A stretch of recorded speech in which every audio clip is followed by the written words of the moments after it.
So first thing we're going to do is we're just going to start the risotto. Okay. So we need to cut up some shallots here. Now this is not a traditional risotto. No, this is not your traditional risotto. Normally it's made with the arborio rice or the carnaroli rice, things like that. Right. We are going to use, well, a traditional breakfast item, steel-cut oats or oatmeal. So interesting. So yeah, it's a little different. It's going to have a porridgey flavor and texture to it, but we're going to add some pickled cherries and some charred figs to it, and it's just going to be unbelievable. Oats are very heart healthy, as we know. Right. So we're just going to start with taking some of these shallots, put them in our pan, saute them up, and then we have our beautiful organic steel-cut oats here.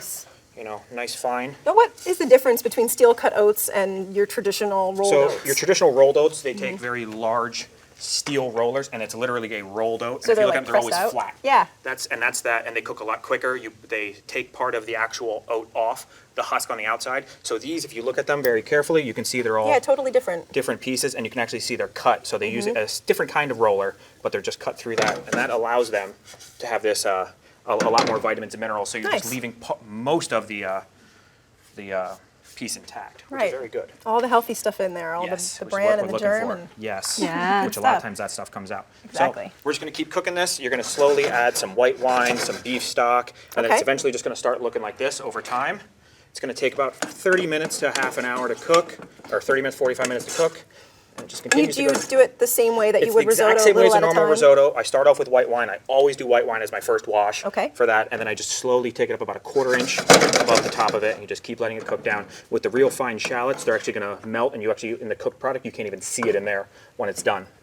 All right, nice. So the next thing that we're going to start here is our braised greens. So we're going to have you over here, Doctor. We're going to take this nice sharp knife, and we're just going to take some of these beet greens here, peel them off the top, and with the knife, you're just going to run your knife through them and try and get nice thin slices out of it. Nothing too crazy. All right. So many different healthy ingredients you have. Yeah, that's really what we're trying to do. Is it's meant to be, a steak and potato kind of dish, just without traditional steak and without your traditional potato. I love it. That's really trying to do. So really, what we're trying to do is use things in different aspects of what we normally do. Normally, you see people use beets. They use the bottom of the beets. They roast them. They do things like that. Out. They don't use the greens.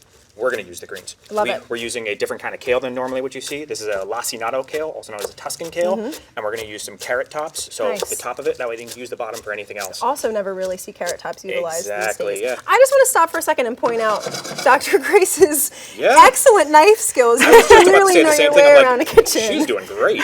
If you need a job, let me know. We're hiring. I'll if keep the that whole in mind. medicine thing doesn't work out. That's right. You never know. You never know. Got something to fall back on there. You never know. All right. So now that one's done, we're going to move on. Now we have the lacinato kale. Okay. We're going to do the exact same thing. We're just going to start at the top, and we're only going to go about a little over halfway down. Okay. Typically, with most greens, the very tip of them are bitter. Yes. With this kale, typically the very ends of them are a little more bitter. So we're actually going to keep those out. And you can use those for stocks and other things, but for this dish, we're going to keep those away. Okay. So we'll keep these off to the side, and those look awesome. Nice.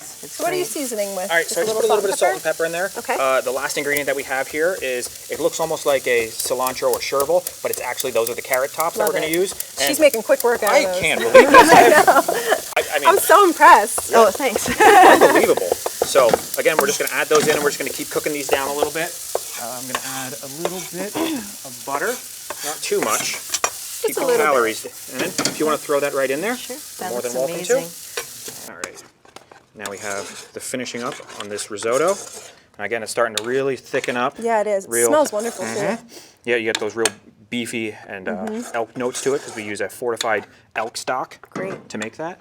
So where do you get elk stock from? Do you make that in-house? So that whatever scraps we have when we clean the actual elk loin, this guy, so there's a small amount of fat that's on the top of it. We take that off, any little trimmings from the chain that would be on it. We use that to make part of this stock.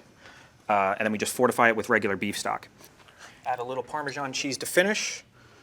Gotta finish your risotto with a little parm, right? So again, this is a little different than what most people are used to for their risottos. It's not that rice, normal flavor that you're gonna get. Right. This is definitely a little different, but I absolutely love it.